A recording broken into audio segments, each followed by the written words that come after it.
she was, but now we don't have to. I was about ready to my card got corrupted a couple days ago, and it's in a box in the car. No worries. A new one. So crisis averted. Give her a second. What would have been the over-under? Right. Oh, I don't know. That's a good question. Okay, give her a second. Yeah, well, she would probably do stairs, I'm thinking. I was gonna run. I'm like, I was gonna say, she just has to wait. Okay, we're good. Thank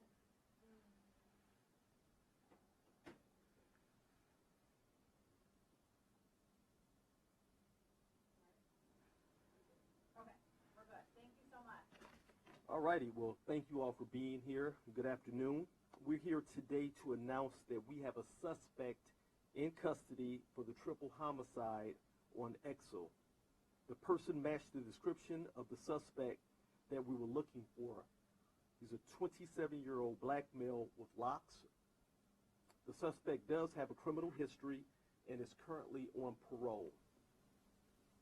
Some of his past offenses include carjacking, armed robbery, felony firearm, fleeing from police, resisting and obstructing. I will not be naming the suspect as he is not charged at this time. I want to thank the men and women of the Detroit Police Department's homicide, our homicide task force with our partners, ATF, Michigan State Police, and also FBI. The suspect was taken into custody yesterday afternoon after we received a tip from a member of the community that the suspect was in the 1400 block of West Berner. Officers made the location and was able to take the suspect into custody. We were also able to locate a vehicle that we were looking for in connection with the incident near the suspect's address, near the address of the suspect's home. Inside the vehicle, we found evidence that we believe is connected with these homicides. We are working to submit the investigator's report to the Wayne County Prosecutor's Office. As we continue our investigation, we believe that this is an isolated incident, and I felt it was important that we update the community so as to let them or relieve from fear or panic. We believe that there is no danger to the public at this time. I want to thank you all, our media partners, for covering this and for allowing us to get the description out, which ultimately we believe led to a tip. With that, I'll take any questions. Now, however, be mindful that we're very early in the investigation, and I'm limited as to what I can say. What connection can you say the suspect rather has to the victims? I can't go into that. Can you talk about, you said that there was evidence in the vehicle that you believe is connected to the crime. Can you talk about that? I can't talk about the evidence in the vehicle at this time. The purpose of this press conference was really to let the community know that we have a suspect in custody. We do have evidence. We believe that we have the right individual and that there's no danger to the community.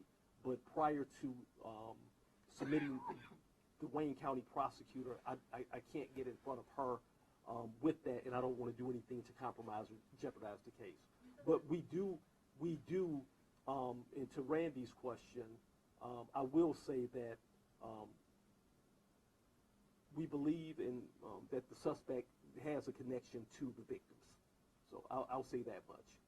You said that the person that is in custody hasn't been charged.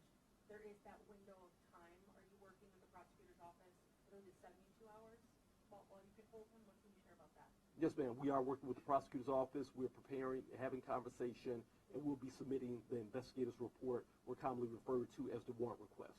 Are you able to speak to timing and I've covered part of this, but also heard updates from other media about police were alerted initially to a missing persons report, which I've read has been connected to one of the three decedents, but possibly they were killed the day before. Can you talk about timeline here, and if there was a delay, maybe a day before, how that person just came up to officers responding to the missing, that he had been assaulted also?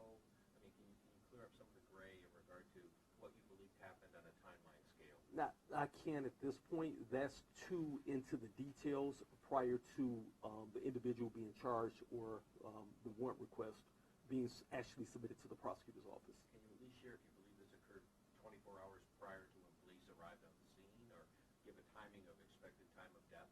I'll ask my homicide detectives if they feel comfortable. At this time, we're not able to give a timeline of events.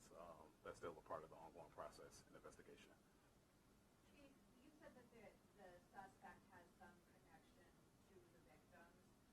What can you speak of as far as motive goes? And can you also talk about how this investigation worked? I mean, you guys were quick. You worked with the State Police. You guys got the person who was responsible.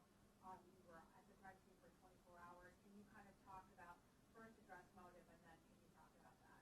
It definitely would be inappropriate to talk about motive at this point as the investigation continues. So definitely can't talk about that.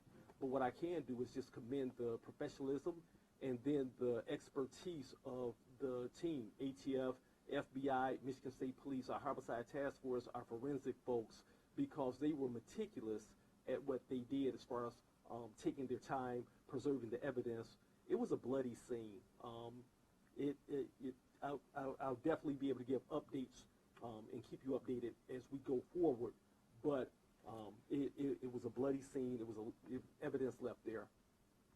Forgive me if you updated this and I just haven't known, but have you identified which of the 3 victims was in the missing report that brought police to the neighborhood in the first place? Yes, we have. Can you share that with me now? Forgive me for not being up to date here. Do you know which of the 3 gentlemen it was? And have you made that public? No, we have not made that public at this time. Okay, but you have identified, obviously, he was one of the 3. Yes. And what, the person who came up to officers responding to the missing report said that he was hit by a hammer, I believe, correct? I can't. Where I'm going is, was a hammer the believed implement that killed these other people? We're going too far into the details at this point. Thank you so much. Yep. Appreciate you. Are there any other questions?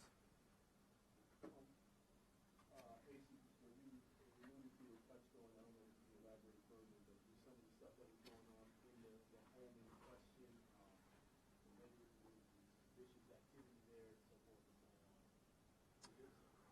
on. Yeah, I really don't want to go too much further into that because it's all going to be part of the investigation as well.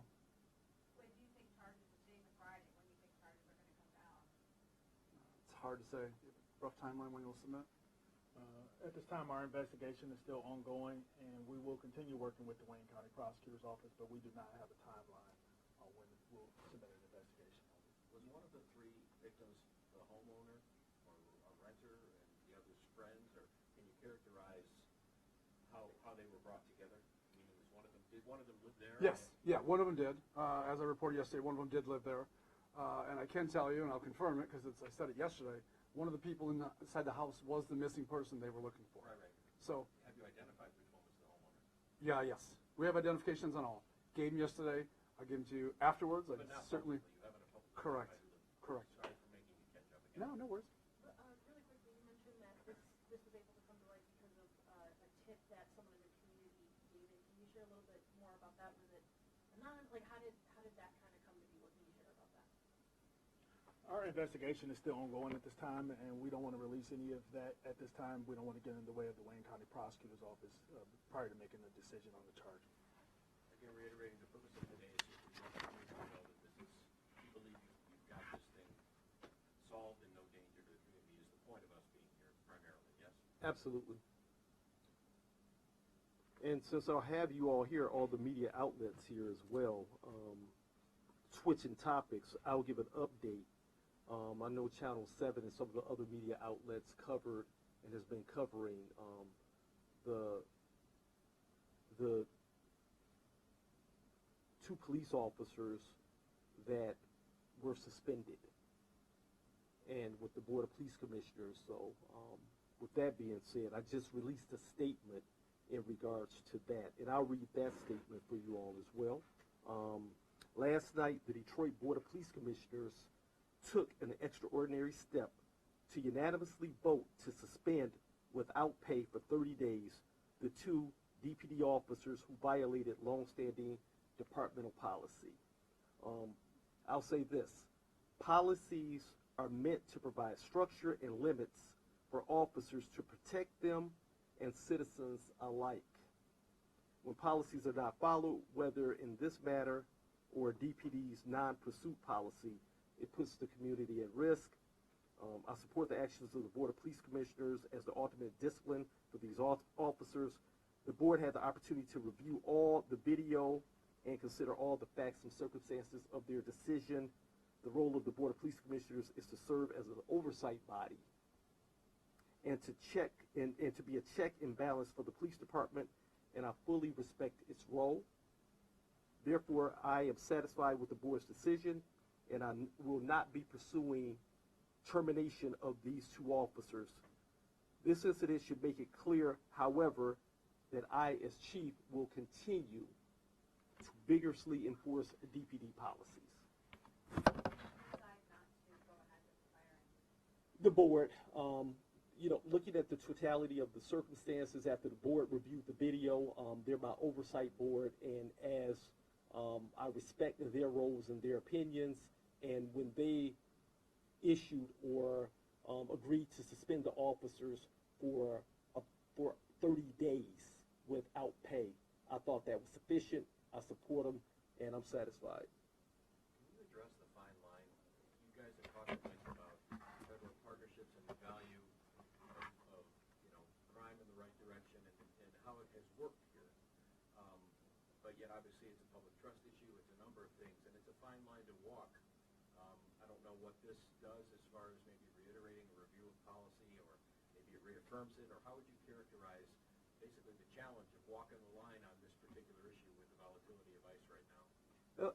Just like you can see, we would not have the suspect in custody with the triple homicide without our federal partners. And so we have FBI, ATF, DEA just recently did a major drug bust with the DEA and other partners in the area of 6 Mile and John R.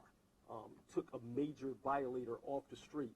And so they contribute tremendously. We have an excellent working relationship with our federal partners. I would say one of the best in the country, and we will continue to do that. And so it's important for our officers, whether it's a pursuit policy or another policy or any organization, when it comes to our policies, our officers can't pick and choose per se which policy, and so we all have to walk that fine line and follow the rules, policies of our organization.